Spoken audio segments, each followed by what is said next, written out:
In our channel, we have seen many videos on rooftop solar system, the installation, the different types of system, their advantages and disadvantages.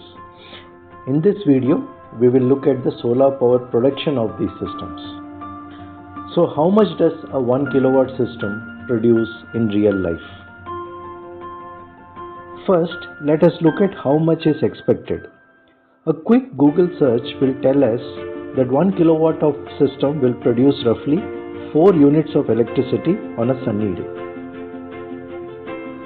Couple of quick points before we see the data from real life systems. All the production data here is units of solar electricity generated per kilowatt of system per day, which is kilowatt hour per kilowatt per day. This parameter is easy to understand and compare. We have chosen 3 on-grid systems and 3 off-grid systems from our database, which were installed 3 to 5 years back. And for common ground, all the production data shown here is for year 2021. Also, for common ground, all the systems chosen here have polycrystalline solar panels. Note that monocrystalline half-cut cell, which is more commonly available today, will produce more power, and we have not chosen that data here. First, let's look at data from one system from January to December.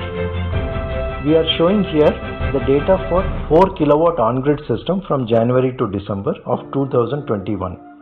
We have shown the solar production data in kilowatt hour per kilowatt of system. So which means in February, for example, a 4 kilowatt system would have produced roughly 21 units per day, which is divided by 4, which is the size of the system, to get about 5.2, which is shown here.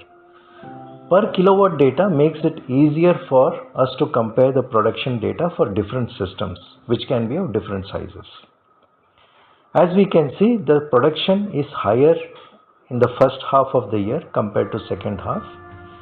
Especially couple of months in the second half of the year, the solar production is lower because of the rains. Here we see the production data for 3 on-grid systems, which are of different sizes: 4 kilowatt, 3 kilowatt and 6.5 kilowatt. For each month, there is small variation between the production data of these 3 systems. This is mainly because of the different weather conditions.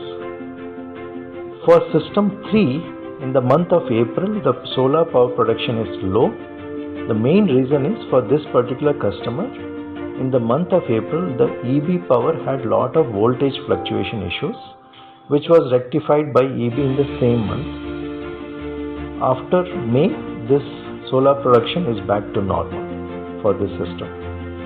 Note that an on-grid system requires a very stable EB. Here we are looking at power production data from 3 off-grid solar systems.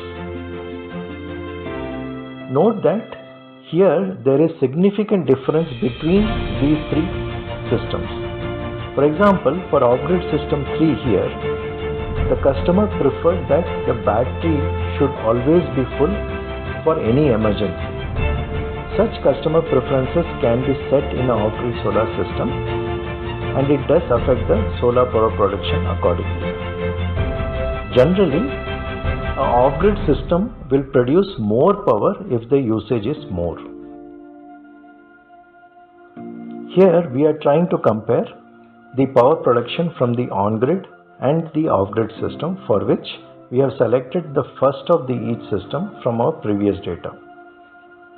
As is clear, the average power production over the year for on-grid system is higher than the off-grid system, which is expected.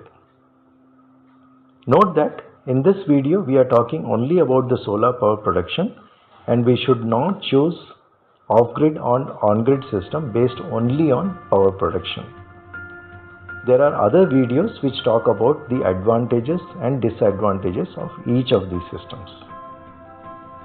We hope that you find this video useful.